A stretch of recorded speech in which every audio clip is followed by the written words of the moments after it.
In 2021, Hoyoverse, the makers of extremely popular titles such as Honkai Impact 3rd and Genshin Impact, announced Honkai Star Rail, their next big project. I had played a small amount of Honkai Impact 3rd and a lot of Genshin, but fell off shortly after launch, so I was interested but not invested. Plenty of the trailers looked good, and I was keeping my eye on it, but I burned out so thoroughly on Genshin that I wasn't exactly sure I would enjoy it. Finally, release day arrived in April of this year. I gave it a go, and the first impression was really impressive. The intro is strong, the character designs are fun, and the soundtrack is a bop. However, I was definitely still skeptical. The narrative experience of gacha games tends to be lacking for a number of reasons, and eventually I tend to stop caring about gacha games after a month or two of playing.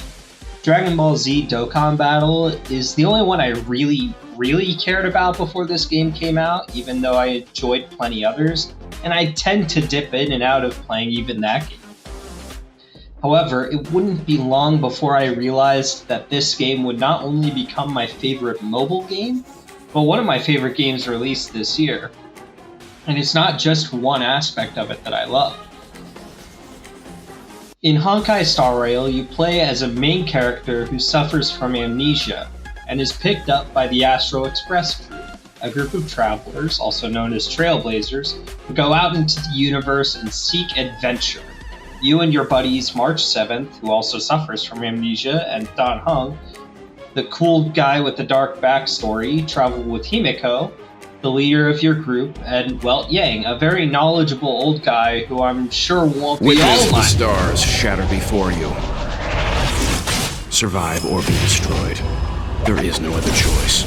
Pom Pom is the conductor, but it's pretty clear that Himeko is the one who actually runs the show. The main character of Honkai Star Rail, who I'll just call the MC from now on, is a lot of fun. I personally chose the girl, and I'm glad I did. The female MC maintains this cool, almost uncaring disposition that really matches some of the blatantly insensitive answers you can have the MC say in response to certain questions throughout the story. Moreover, the entire group's dynamic is really fun. March and the MC have hilarious banter, Dan Heng offers a good break from the humor, and their seniors are fun to have around. As of the current status of the main story, Himeko hasn't had all that much to do, but Welt is, You know nothing of the weight behind this power. He's got a lot going on that's a bit outside the scope of this video, but rest assured, he's a pretty cool dude. However, this being a gacha game, there's more than just the main cast to focus on. The group's first destination, the Arilo 6, is excellent in a lot of ways, one of which is its cast of playable and non-playable characters, all of which feel like they fit into a cohesive whole. From the clear contrast between the overworld characters like Branya and Japard, and the underworld characters like Zila and Natasha, it's easy to quickly get a feel for the state of the world. Herta's space station also has a fun little cast. Asta is an extremely rich person and so is extremely oblivious about money. And is also a generally nice person and so is loved by most. Arlen is... Arlen? His companion story doesn't reveal a whole lot besides his crush on Asta, which is sweet, but he kinda just takes care of her dog and that's it. Herta is pretty funny in how she speaks to us as a research subject, but her development has only just started, so it's hard to say that I really like her. The Xianzhou Lafu's characters aren't exactly the highest note to end on, unfortunately. They illustrate the variety of people you can find in their society, from Foxians to dragon people to regular people who also happen to live for thousands upon thousands of years. While I like most of the characters individually, they don't feel as cohesive as the Bellabog cast by a long shot. That said, the ever-evolving cast continues to impress. From previously released characters like Silverwolf and Kafka to upcoming characters like Jingliu and Topaz, Hoyoverse's ability to create genuinely interesting and fun characters to spend time with is on full display. Even some of the characters I don't personally have, like Clara or Bailu, have some of my favorite moments. Clara has a frankly heartbreaking side quest, and while Bailu's isn't nearly as emotional, it makes up for it by delving deep into the mindset of a character I didn't really care for initially.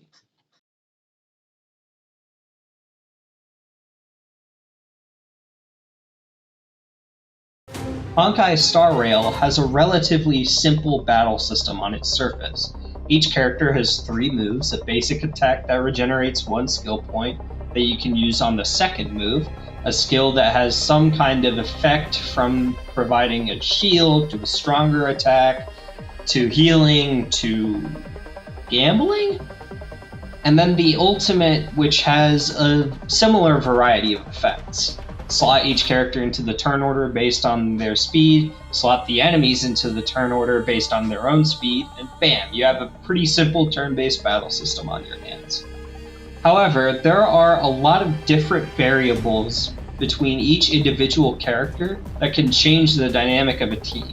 For instance, I have 2 healers, Natasha and Lynx. Natasha can use her skill to remove 1 debuff from a party member and heal them, while also providing healing over time. Lynx's skill only heals and heals over time, but her ultimate provides those and debuff cleanses all allies. So you have a choice between a single target and a party-wide cleanse at different times, which will force you to choose who to pick. Personally, I go for Lynx because I like the party-wide cleanse, but everyone is different. Each character also has an elemental affinity that an enemy can be weak to, and a toughness bar that depletes whenever damage of that type is dealt to them. When it's depleted, a number of effects based on that type can trigger, creating a lot of instances where you have to choose what you want to do at certain times in order to get the effect you want. It also creates situations where you might have a standard team of 4, but might swap out a specific member for someone else because they attack a certain type a boss might have. Finally, each character has a talent, but those are harder to explain. Some cause a character to launch additional attacks, some enhance a character's abilities passively, some trigger when specific conditions are met, etc., etc. They're so unique between each character that it really adds value to every character on an individual level. As good as the battle system is on its own, I think my favorite thing about it is how willing Hoyoverse seems to be to add to it and do unique things with it. Forgotten Hall is basically a challenge mode to see what kinds of situations your account can deal with, and it's fun to try to solve it as if it were a puzzle. The added effects range from boring to genuinely fun, and some of the limited time events in the game add even wackier effects.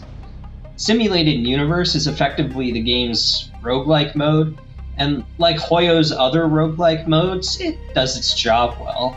However, after patch 1.3, a new mode, the Swarm Disaster, was added to it that really enhanced the experience and provided some genuine endgame content. Seriously, if you feel like you've run out of things to do in this game, give this mode a try, it's a ton of fun. Star Rail's combat system is like if Shin Megami Tensei and Trails had a baby, and it's clear to see some of the inspiration. The typing system feels ripped from an Atlas game, and ultimates are cast in ways that interrupt the turn order just like a Trails game. Not to mention some cool Trail-ish moments of manipulating the turn order.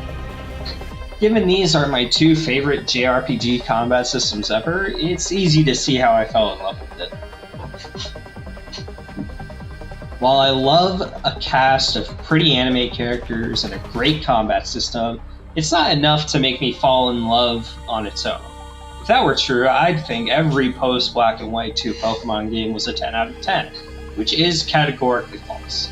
No, there's something else, something that transcends genre, something that makes this game feel special.